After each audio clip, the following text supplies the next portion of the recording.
I think as well, with this Gemini season, there is this potential for misinformation as well.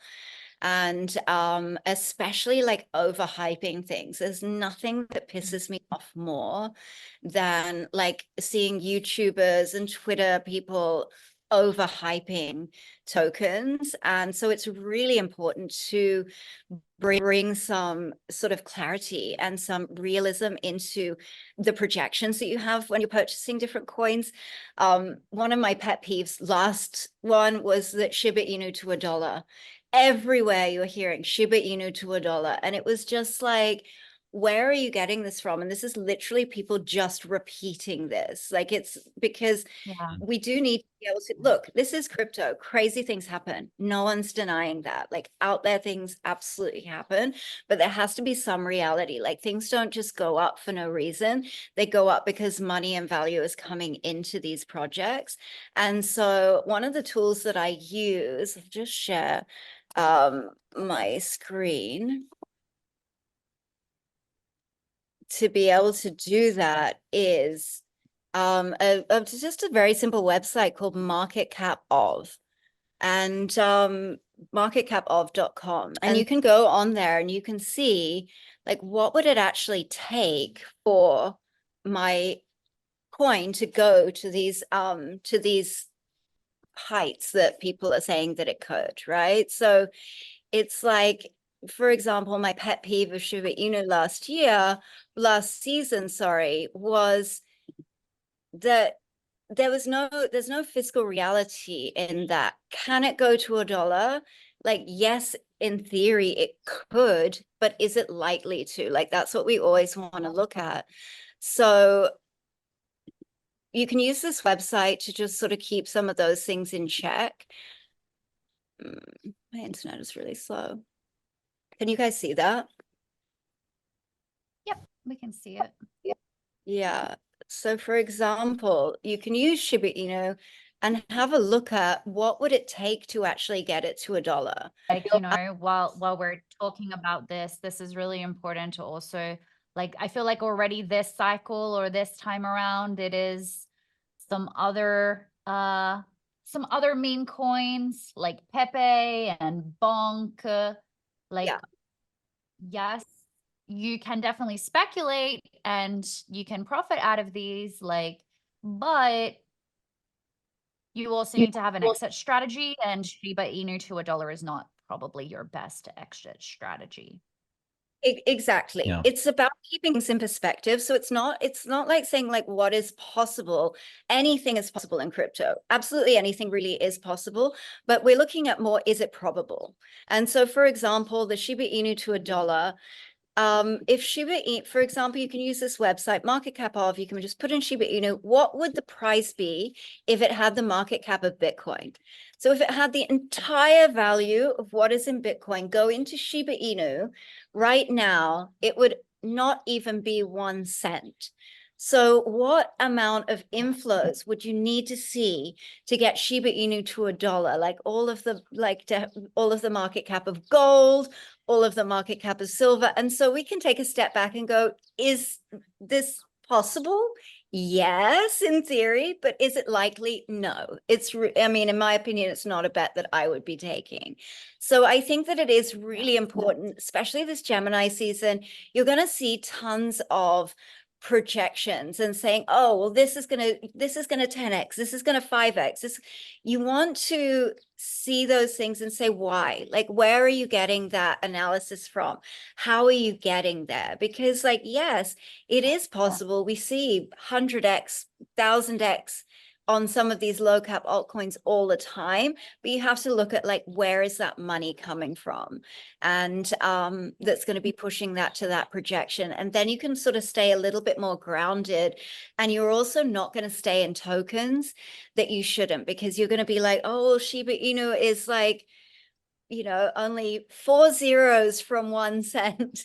I'm holding on till it gets to $1. No, you're staying in that for a long time. Like if it 10x's, you're going to drop 2 of those zeros. That's really good. That's not even getting it to 1 cent, but like you're still getting 10x return on that, or even taking 3 of those zeros off and getting 100x return is an amazing return in, like, I don't, where else are you getting 100x returns?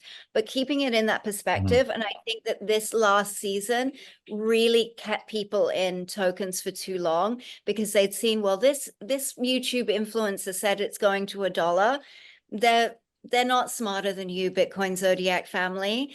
They, you know, some of them are just repeating what they've heard, and you need to be able to do your own analysis to be able to give yourself some decent, you know, predictions and some realistic predictions. June 10th with in particular, I saw Neptune sextile natal Mercury, and I see like a lot starting to touch a Bitcoin's natal Neptune as well during this time. I feel like it really is that energy. Like Neptune is you know, Piscean energy, so it's very like dreamy, and a word that I associate a lot with Neptune is illusion or delusion. And so when we have things playing into that, sometimes I really love to question myself, like, where's the illusion? What's going on behind this? Like, what is the narrative that maybe seems to be something on the surface, but actually in reality, when you go and come back from the dreamland, you're like, hold on, but how probable is this, right? We are dreamers. We do want to dream big. We want, and anything and everything is possible. Like Claire and I will be the first persons to be like, yes, like dream big, you can manifest. But also, like, to an extent, there are some things that we have to just be like, okay, but like, what is probable? So there's a lot playing out with Neptune, and that's definitely that energy behind that. So, and it comes around every crypto run. Like we've barely even started in crypto this run, and we've already seen it so much. Like another thing that I always love to tell people to do as well is go and look at the holders of that crypto. So for example, you can go onto something like Etherscan, BSC Scan, Solar Scan. Seeing as we are on the blockchain, every single transaction, every single wallet is there and transparent for you to see. So if you actually taught this not too long ago in one of my classes, and we looked at Bunk, if I'm not mistaken, and like I think don't quote me on it, but I think it was around 20%. Like it was a significant amount, even if it was 10% of the total circulation of that token was in one wallet. Like that's a big red flag. That could rug pull, take that liquidity out of the market at any point. And what happens? Majority of people that are in that, all those other wallets, lose significant amounts of value in their wallets. So it's very, it's risky. I personally don't like to be involved with that. I just think it's extremely high risk. Sure, it could be high reward, but personally, I'm after the low risk, high reward. That's what I try and look more for. And then, I mean, if you're leverage trading it, if you're just trying to leverage trade it, go for it. You're not buying into that crypto. Just make sure you put a stop loss and you're managing your risk accordingly there as well.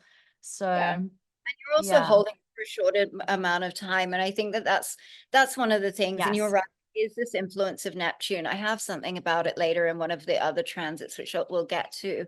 But it is that kind of like illusion quality. And it's a very similar energy to the, oh, I'm out. We're in a bear market. I'm out of crypto entirely.